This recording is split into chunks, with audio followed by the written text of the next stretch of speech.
This video is meant to provide some helpful tips for cold weather hiking in average winter temperatures. Cold weather can be deadly. Please be sure to thoroughly do your research before hitting the trail. Hi y'all! It's a pretty cool day here in East Tennessee. I got my coffee with me today, trying to keep a little bit warm. Today I'm going to show you some winter gear items that you should carry when hiking in the cold weather. This gear list is going to be in addition to the 10 essential items that you need to have when you go hiking at any time of the year. And I'll put a link so you can check out those items in another video. First things first, you're going to want to have the right clothing. This is going to mean wearing layers of clothing.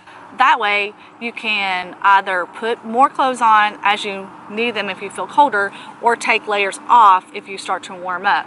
One of the things when you're winter hiking is that you don't want to sweat too much, because you don't want to have too much wetness against you so that you're not at risk of getting hypothermia. So there's 4 layers that you're going to want to have when hiking in the winter. So we'll start with your base layer. A base layer is to be something that is 100% polyester or wool. Sorry, I can't talk. You're going to want to prevent moisture coming in contact with your skin. So that can be anything such as a thin, long-sleeved shirt like this. If you're someone who runs a little warmer and you don't want something like a long sleeved, you can just do a short sleeved layer.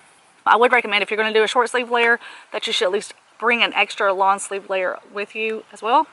In addition to the long sleeve shirt, you're also going to want to have a pair of lightweight or heavyweight long thermal underwear as well to wear underneath your hiking pants. For your mid layer, you're going to want something a little bit thicker, like a fleece jacket or a fleece pullover or vest. Something like this that has a zipper that can easily come off as you need to take your layers off. Or you could do something like a soft shell jacket made of polyester, something like this as well. Another item that you need for your mid layer is some soft shell pants, or I like to wear leggings that are fleece lined.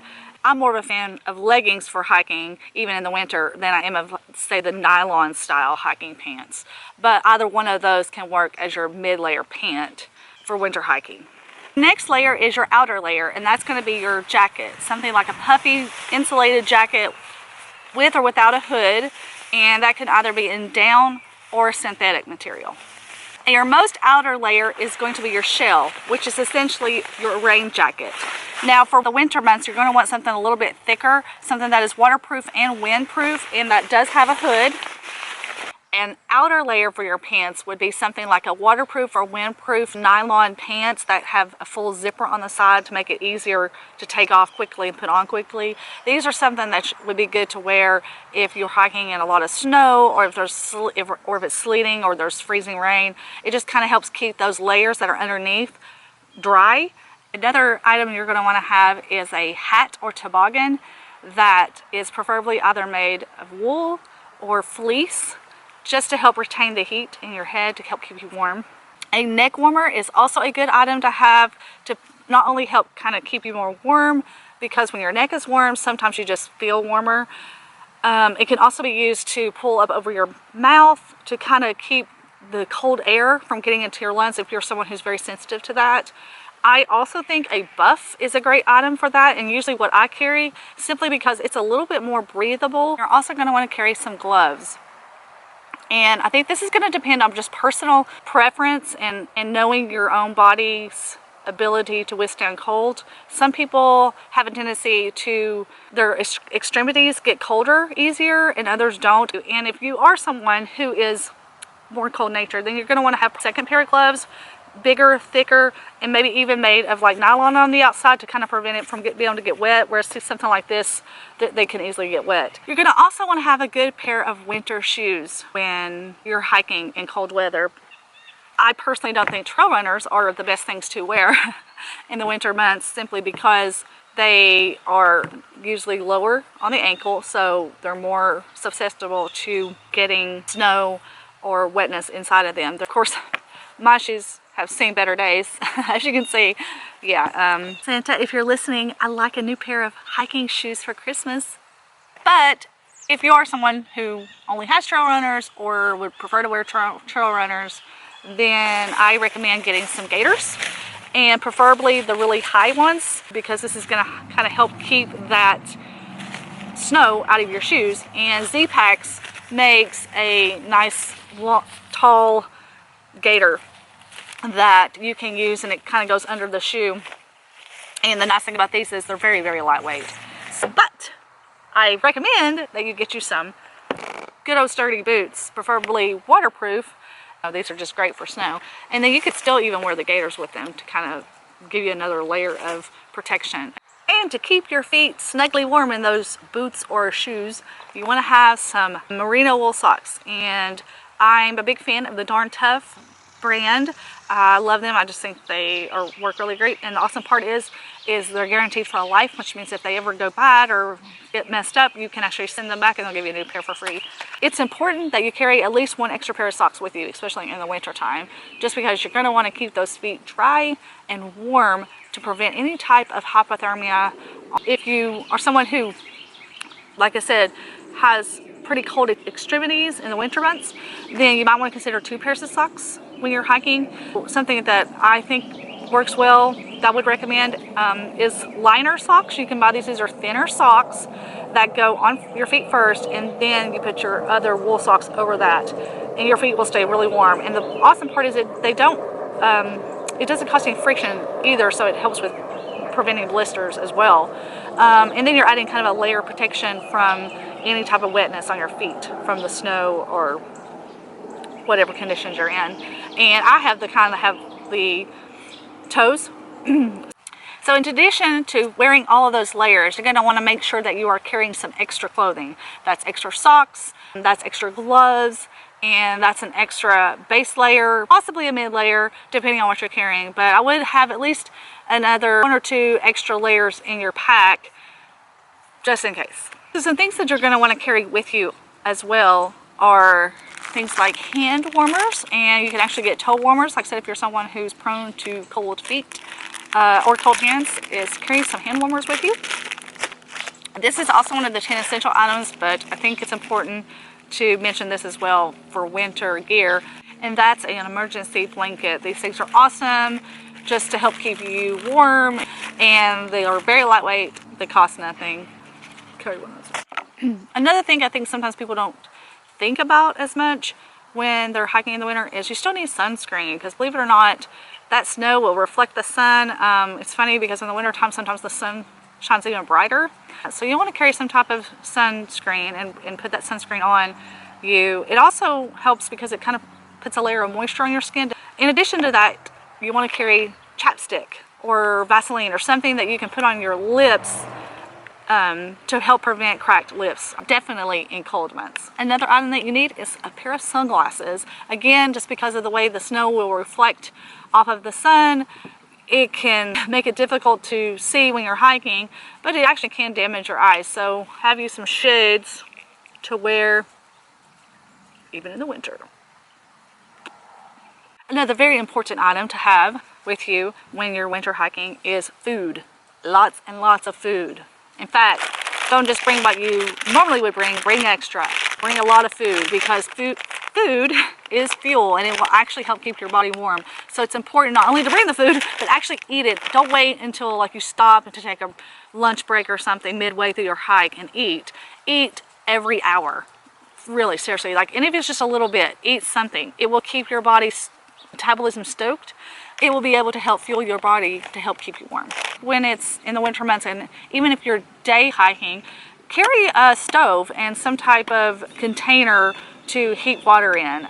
Not only is it nice to take a break on a hike and heat up something warm, it actually can help you be warmer. So if you bring some like soup or hot cocoa or something, even coffee, whatever you want, it'll help warm you up while you're hiking. So along with that, I'll also usually bring like some type of Nalgene bottle, not just a smart water bottle or something like that in the winter months, simply because this is a container that I can actually put hot water in, and then I can use it to help keep me warm. You could also bring something like a hydro flask in addition to a Nalgene bottle, just because this is something that's really durable and it is good for carrying something either hot or even something cold in it without it freezing.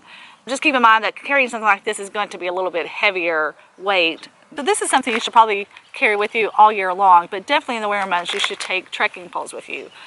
Think of this as ski poles in the winter months. Most trekking poles that you buy will usually come with what they're called baskets, which are at the bottom of your trekking pole, and these usually screw on and off. And it'll usually come with 2 sets typically. The ones that I have on here now are just the regular baskets, but there is snow. I'm not exactly sure what it's called. I think snow baskets. And I apologize, I don't have it for this video, but the snow baskets are a little bit larger than these baskets, and they have like little holes in them. Well, so what that does is as you're hiking, it prevents your poles from going way down into the snow, and if you're hiking on ice, this is a good way to help you balance yourself and just help keep you upright. So in addition to hiking poles, you want to also have some micro spikes. And that's just ice grips that will help you if you are going to be hiking on trails that are icy. Then you're going to want to have these because they're going to help you grip on the trail. Believe it or not, even I have some pretty grippy trail runners and they still can slide on ice. I mean, ice is ice. Anybody can slide on it. And they're just made like this where they fit over your shoe, and then the spikes make it so much easier. It's almost like when you hike with these on, that is just a lot easier hiking on ice. It's like hiking on ground. I would recommend that if you're going to wear micro spikes, make sure you are hiking on ice. Don't just wear it for snow or on regular ground, because you know these can be fairly fragile. Just a couple extra tips when you're hiking during the cold weather months is if you're going to carry any type of battery chargers, such as like an anchor or something where you can recharge your phone or your cameras or whatever, then you're going to want to make sure you're keeping that warm. So if you buy an anchor battery, they do usually come with these little koozies or whatever you want to call that, and that will help to some degree, but you're going to want to keep that either in like your coat jacket or wrapped around some of your extra clothing and stuffed into your pack. Also, with that being said, is if you carry any type of water filter system, such as like a Sawyer water filter, then you're going to want to make sure that you keep that covered up as well, wrapped up and kept warm either in your jacket or buried somewhere deep in your pack that is not really getting exposed to the cold air. If you're hiking in the winter months, don't put your Sawyer filter on your smart water bottle and then have that sitting out on the outside of your pack, because believe it or not, it will freeze, and it can freeze pretty quickly, especially if the temperatures are pretty cold. One of the things with winter hiking is making sure that you're able to stay warm if you were to become injured or lost on the trail. So I recommend, to be as safe as possible, that you should carry some type of sleeping pad, preferably of closed cell foam, simply because the ones that blow up, if they were to for some reason be leaking and you're not able to blow it up, then you don't have anything to keep you warm between you and the ground, especially in the winter time when the ground is very, very cold. So I recommend carrying a closed cell foam pad with you, even on day hikes. And the closed cell foam pads can be pretty large, so my recommendation is to buy the short version and cut it in half. And that still gives you plenty of space to keep the core of your body warm if necessary if you were to be stranded out in the woods. In addition to those items, you may want to consider also carrying a sleeping bag and possibly some type of lightweight bivy or something that you can cover your sleeping pad in so it doesn't get wet. Even on a day hike, it's good to have those items on you, because sometimes you're just not going to have enough clothing items to potentially keep you warm enough, especially if the temperatures are set to be below freezing. And that's just something to give your body that extra layer of warmth to protect you against hypothermia if you were to become lost or stranded out in the woods. These items that I just showed you are really geared more towards those who are going to be hiking below tree line or above tree line at a lower elevation. If you're going to be doing any type of mountaineering, hiking, or snowshoeing, you're going to need and want other gear in addition to these items, such as snowshoes, ice axe, possibly crampons. Be sure to do your research on that, as this video really isn't going to give you the gear that you need if you're doing any type of extreme winter hiking. Alrighty, that's it for this video. Hopefully this will help you with planning your hiking for the winter months. If this video was at all helpful to you, please be sure to give it a big thumbs up. Also, you can check me out on Instagram at Hiking with Braids. If you have any of your own tips or suggestions for winter hiking or winter backpacking, I'd love to hear about it. Until the next video. I'm so cheesy. Thanks so much for watching. Happy hiking, and hope to see you out on the trails this winter. Ugh, my coffee's cold now. Yeah. How long have I been out here?